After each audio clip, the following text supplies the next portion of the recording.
Guess what time it is? It's time for Gilded Age Talk, episode 4.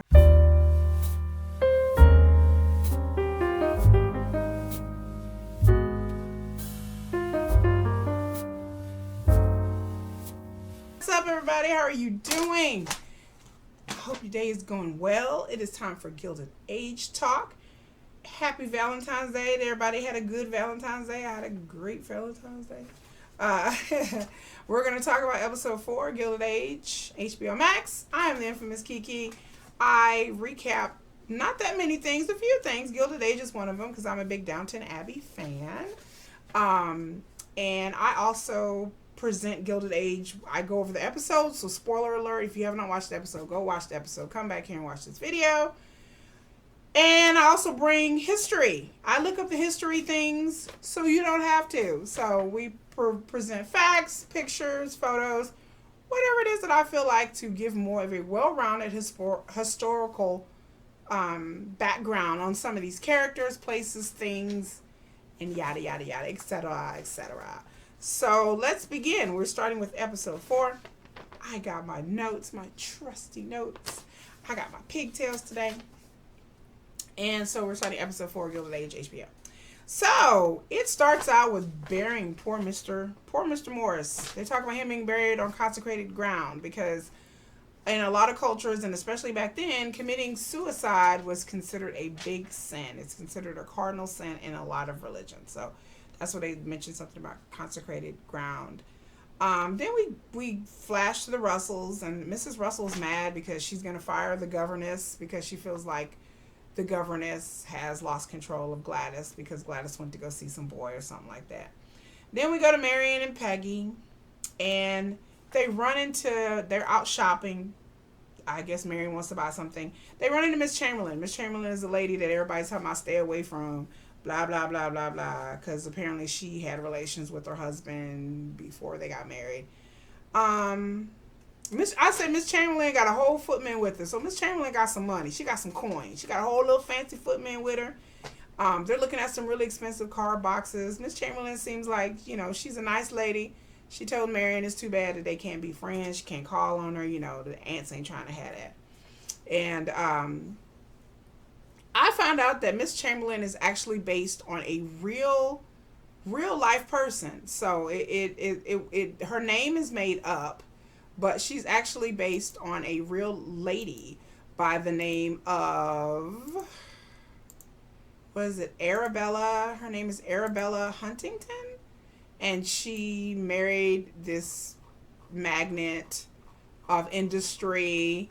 And, let me see if I can pull up information on her. Arabella Huntington. She was a philanthropist. She was once known as the richest woman in the country. She had an art collection that's housed in the Huntington Library in California.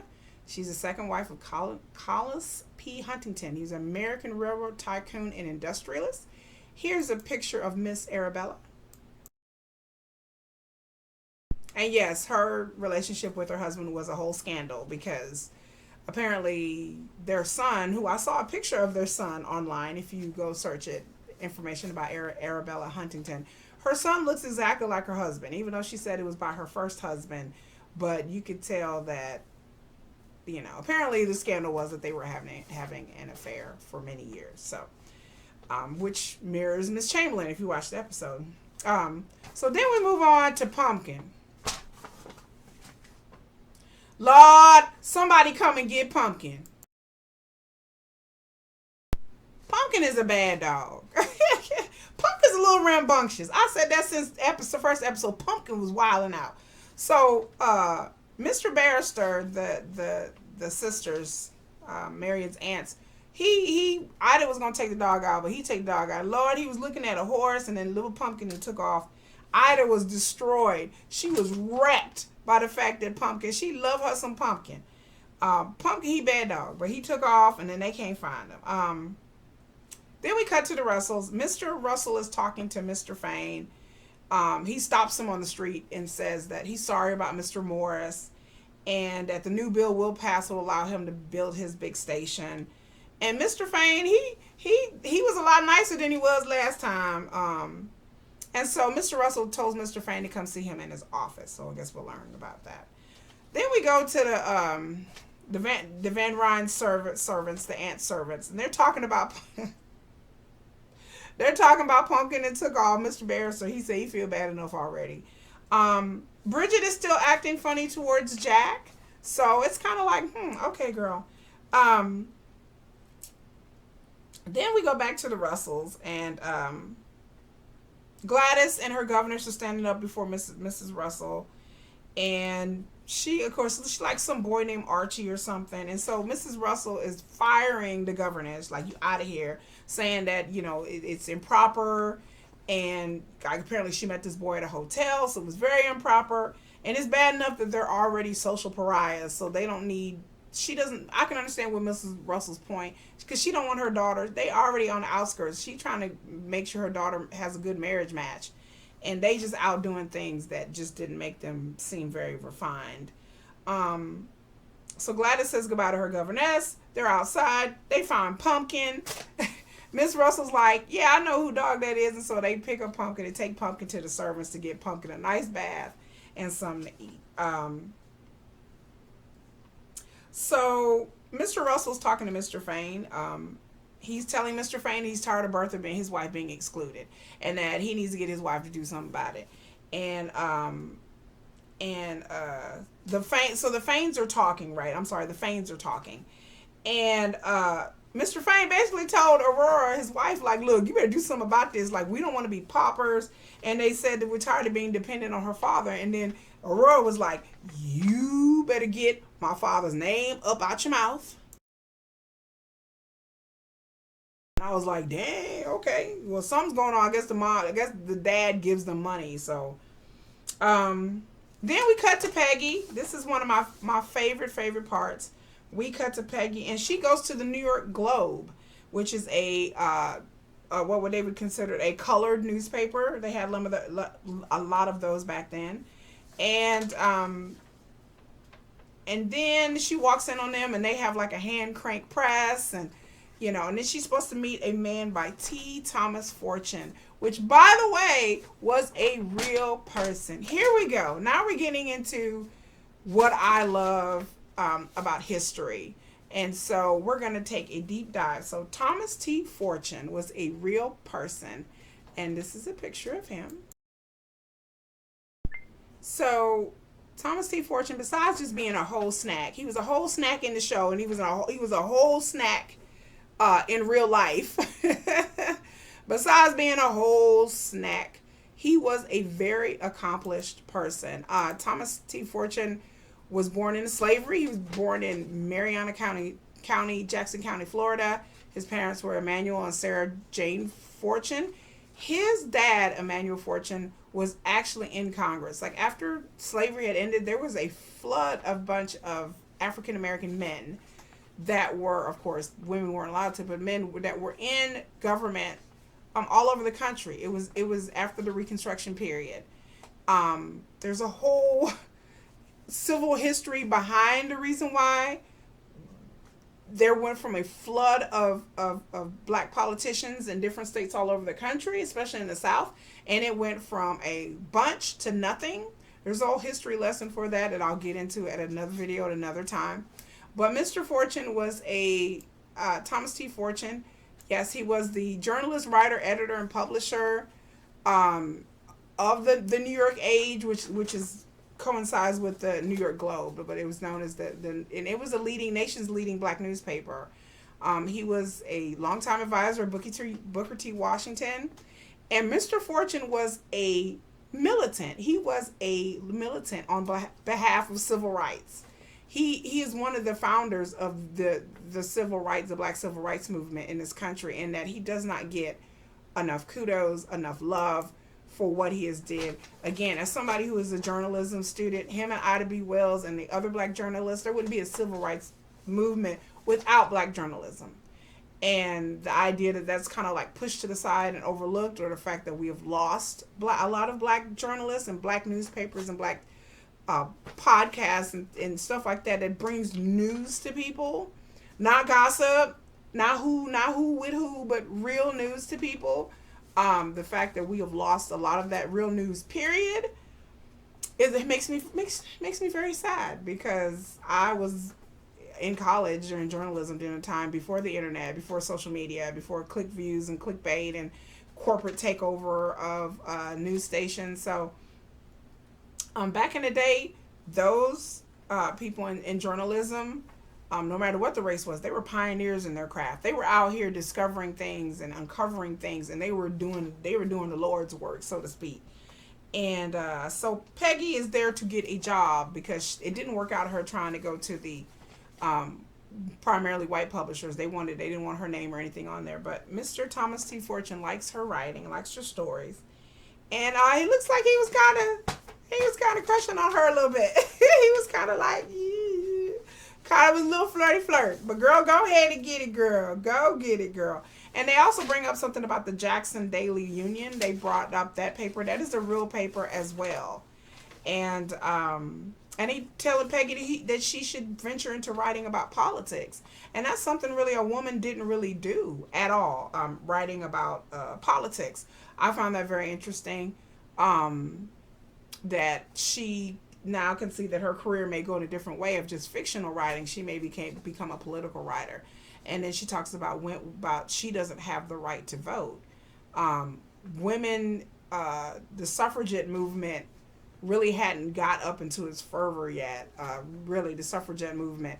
But I tell people something that people don't know: black women, we weren't allowed to vote until afterwards. Like black men were allowed to vote first. So that's very interesting. So yeah, when it comes to voting, what a lot of people don't know is that black women weren't allowed to vote. When you watch TV or history or you read about the suffragette movement, which is the movement for women to get the right to vote with the 19th Amendment, the national suffragette movements, black women were not allowed to march with the suffragettes, even though black women did. Black women met in churches. They organized all kinds of protests and movements. But the suffragette movement, the movement to voting rights, was overwhelmingly white women, and black women were kept segregated. So black women fought for the right to vote. Once the 19th Amendment was passed, giving women the right to vote, but there are still states that had really racist laws on the books that kept all black people from voting. So when people talk about fighting for our voting rights, I think black women, we go in and go hard because we understood that, that when it came to voting, it wasn't really until like the 1930s that a lot of these segregated laws were repealed. They were grandfather tax, poll tax, and then there was stigma just being a woman, especially a black woman wanting to telling your husband that you want to go out and vote or tell your dad that you want to go out and vote. There were still men who weren't happy that women were out voting. So like that wasn't like a traditional thing for women to do. And so yeah, that's what Peggy was talking about when she was like, at least you have the right to vote. As a woman, she didn't. And as a black woman, even when the 19th Amendment was passed in 1920, or I'm sorry, I believe 1913, it wasn't until like 5 or 6 years later that black women started to really vote. And like I said, there were states like Illinois, New York, California, where it was more welcoming for black women to vote. But especially over the South, black women didn't vote in numbers until some places decades later. So that's a little history lesson for y'all. But Peggy got a job, y'all. So we happy Peggy got a job. We happy. I'm happy. On to the Russells. So the Russells sent a note that they found Pumpkin, right? They Pumpkin got food, Pumpkin got bathed, Pumpkin's still bad. So Mr. Bannister goes over there to the Russells to collect badass Pumpkin. And so while he's there, the Russells head of the staff is like, we'll give you a tour of the house, and that the Mr. and Mrs. aren't here. They give Mr. Bannister the tour of the house. Mr. Let me tell you something. Ciao. Mr. Bannister, were you throwing shade, sir? Was you throwing shade?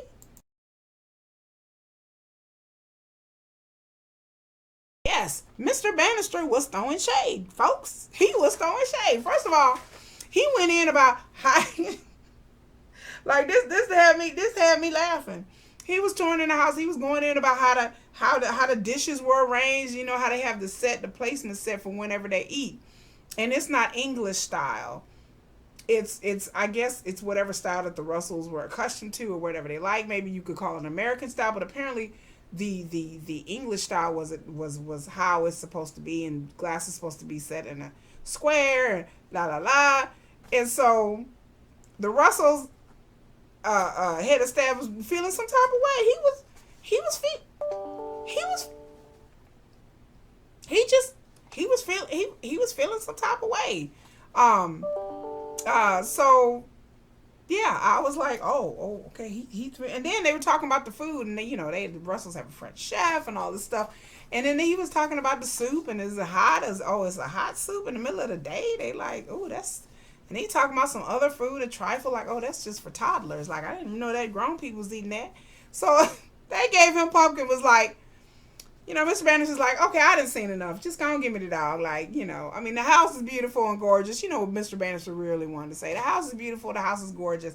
But y'all ain't really talking about nothing up in here. Shade, honey. It was scandalous. Then we go to the Fanes. The Fanes have invited Marion to go see a Boston Symphony. And at the Academy of Music, where all the old money rich people go, then a gift arrives because we at the Van Rhines / Brooks house, and then Marion gets a gift from Miss Chamberlain. It's a box, that carved box she was looking at, and so Mama Agnes got to be Aunt Agnes, like, child, who sent that to you? Who sent that to you? If you don't tell me who it sent it to, and then Marion's like, no, she won't tell her. They think it's from Mr. Rakes. They think it's either from some man she's seeing or Mr. Rakes. Either way, they're not down for it. But Marion don't want to rat out Miss Chamberlain, so she's just like, okay, I'll just take it back. Like, I'll just give back to the person who sent it to me, because she won't say. Marion's a true G. She didn't want to say. Back at the Russells, back at the Russells, they're having a talk. They're talking about the Fanes. Russell tells his wife that Miss Fane is going to call on her. They talk to Larry. Larry talks about Oscar wanting to come over and have sights on Gladys. Mrs. Russell is not down for this. Like, I don't know. It would be ideally a good marriage for Gladys, her daughter, but she not feeling that. She's just like, nah, they looking at our money. They want our money, and she just don't see that would be a good match. So down below at the servants is talking about Mr. Bannister and how he was going in on the food and the placement, and like the head of staff is like really double, like, questioning himself. He like, dang, like, maybe we doing this wrong, so that's kind of funny. I thought that was hilarious. And so Mr. Watson, he works there. I think he's the butler or something, but he's kind of creeping around. He's been like peeking around corners. Like, I don't know what his story is. He's been a little grumpy lately, but and he just kind of keeps himself. He's looking at somebody or something. There's a story that is eventually going to come out in the next episodes. So the staff is like, then the buzzer starts ringing, Mrs. Russell, Mr. Russell wants something. The staff is like, okay, we got to go, stop gossiping, sitting around gossiping. So the chef turns to Miss Turner, the lady, the thirsty mama. She thirsty. I mean, I understand bearded zaddy is very alluring, but she is thirsty, and so real thirsty. So the chef is like, you've been real cranky lately. What's wrong with you? And she's like, he's like, you don't seem happy. And she's like, oh, I'm not happy, and I shouldn't want to be here. And when. She complaining, child, she mad. Like, she's like, I plan to do something about it, and I'm not happy with my station. He was like, well, you could leave, or you could stay, or change things. She's like, oh, I plan to change things. I'm like, oh, no, she didn't. Girl, what you finna do? Well, okay. So,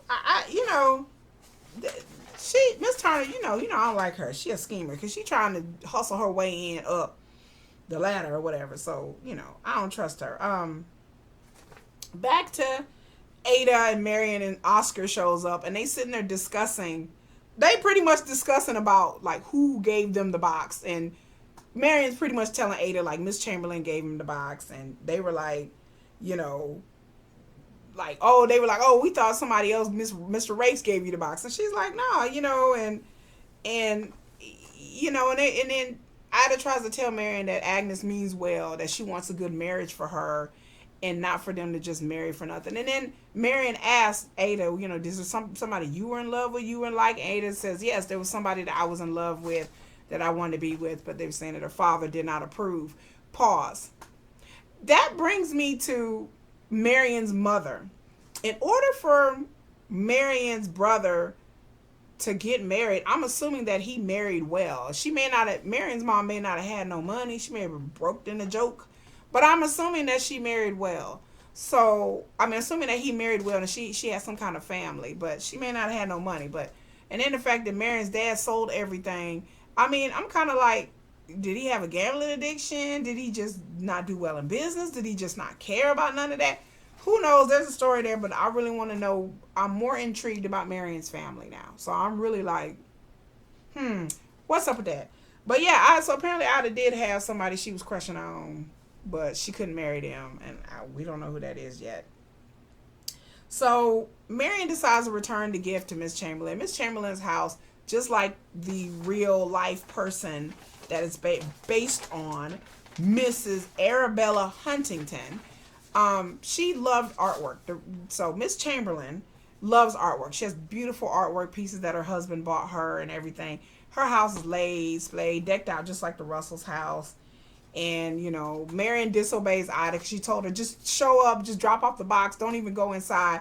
But Marion went inside, and so she's telling Oscar and Ada about how beautiful the house was. And to be honest with you, Mrs. Chamberlain seems a little lonely. She seemed a bit lonely. Like I thought she seemed a bit lonely.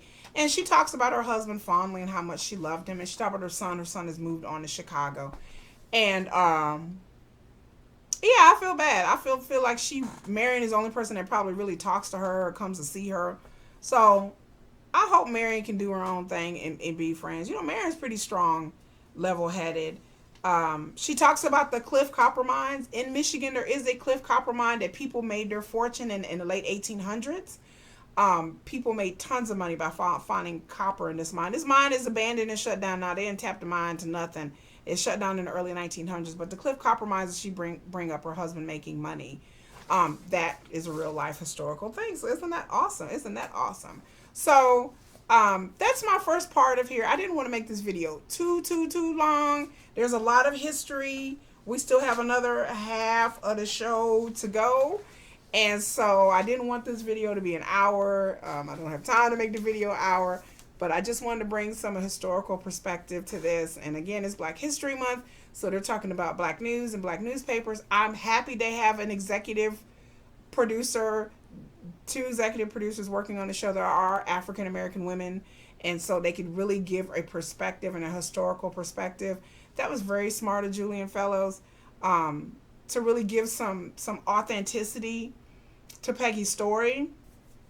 There's other things that's going to come up in Peggy's story that we're going to see. Other history that is coming up that you need to know about. So stay tuned. So this is video 1 out of video 2 of episode 4 of Gilded Age. And like, share, subscribe, comment. Please support the channel. In the description for this video, I'll have links to different historical things and the people I've talked about here that you want to look up, that you can look up yourself. It is always fun to watch this show and do some kind of historical thing, just like I used to do with Downton Abbey. They'd mention people and places, things.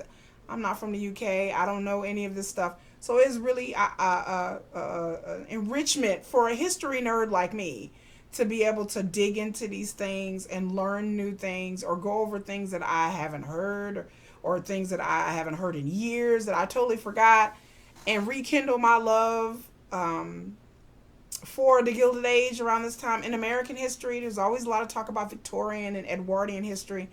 And so it's my time. I'm really happy that we get something that's focusing on the American experience, which is very different from the British experience. So, I hope you guys enjoyed it. comment. I always comment back to you guys. You guys always bring up really good points.